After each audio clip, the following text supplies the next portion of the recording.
Hi everybody, welcome to Hobo Joe on the Go. Thank you for stopping in, I really appreciate it. Today I wanted to talk to you a little bit about some of the things that you should take with you in your van. Now these are the little things that make life so much easier when you're out there on the road, but you may not think about them. You know, we all concentrate on the big things, but these are the little things that'll really help. So let's get to some of the things you might need while you're out there. One of the things I needed is I used a French press to make coffee, but it got really messy trying to clean up the grounds and everything the next day. So I really recommend one of the old-fashioned pour overs, because then you can just take the filter and throw it in the trash. Really easy cleanup. So get yourself a pour over or think about that. That really helped. Another thing is, people say, you know, how do you clean your dishes on the road? Well, one of the secrets is we use vinegar and water. So get yourself some white vinegar, mix it half and half in a spray bottle, and you just spray it on your dishes and then take some extra paper towels and wipe them off. Make sure you do that. As soon as I get done cooking, I take a paper towel and I wipe out all the food particles so that after I eat, when I come back and I'm trying to clean it up, it cleans up a lot easier. So white vinegar and a spray bottle and some extra paper towels. Now when I get to a campsite and I can actually set up and get some boiling water going, then I'll take what I've used along the road and I'll do a good wash down. You know, I was talking to a friend the other day and it's like, you know, why do I have 4 bowls and 4 plates and I really only need 2. So I'm about to purge some of my dishes, which will make it much easier when you get to a campground, because then you only have 2 of everything. You just take it out and wash it and make sure it's, you know, washed up really well. So yeah, so clips and magnets. I cannot live without clips and magnets. Those clips come in so handy. Even, you know, over my overhead bin, I have some cloth that kind of blocks it off to make it look better.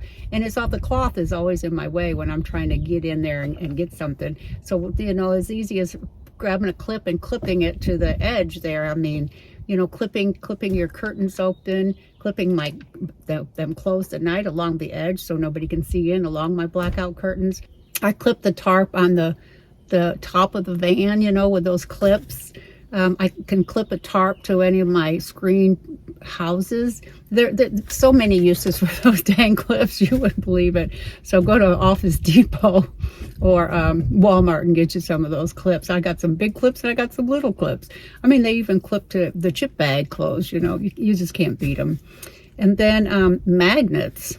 Since so much of my van is metal, I use magnets constantly. If I want to put a tarp up over my windshield thing to block the sun from coming in one of my windows, I can just magnet it to the outside of the van. Easy, you know. I use my magnet to hang washcloths or something along my door when my door is open so that they dry very quickly. Another thing for the clips is I use clips when I can set up a clothesline. The clips I use as my clothes hangers. But magnets, because you have so much metal on the inside, magnets are just, you can't live without the magnets, let me tell you. One of the ladies that I met in Quartzsite, she had a tapestry on her ceiling and she actually had it held up with magnets since her ceiling was metal. You know, and you couldn't really notice them. She just used the smaller magnets. Great idea. But yeah, everybody will tell you magnets and bungee cords. So you need clips, magnets, and bungee cords, and bungee cords of all different lengths. You will use those a lot also. When you start putting up tarps and things as shelters and stuff, you wouldn't believe how those bungee cords will come in handy. Mosquito spray. I stopped at a national forest up in New York and it was a beautiful spot. And I was pretty much out there with a huge spot by myself. I was very excited. I got out, I started to set up camp, and all of a sudden I was attacked by mosquitoes. So yeah, I had to pack everything back up and get out of there. I had no mosquito spray. And also, I have a lot of mosquito netting. I'm about to make some slip, they're like pillowcases. It'll slip right over the windows. Cut it out and sew it together like a little pillowcase. And what I use is that tool that you get from Joann's, that you make like those little ballet outfits for little girls, that tulle, very cheap. You can get a couple yards of it and cover everything with those, with that tulle. And if you want to just do it single, you can just put it on the outside, use your magnets, and hold it right up against the thing with your magnets. This is one of the things I needed because I come from Houston and it's very humid in Houston, and then I went to Quartzsite and it's very dry, and my sinuses just got really, really dried out, and my skin was very dried out to the point that I was actually having trouble sleeping. And I discovered if I have a humidifier in my van at night, it made all the difference in the world.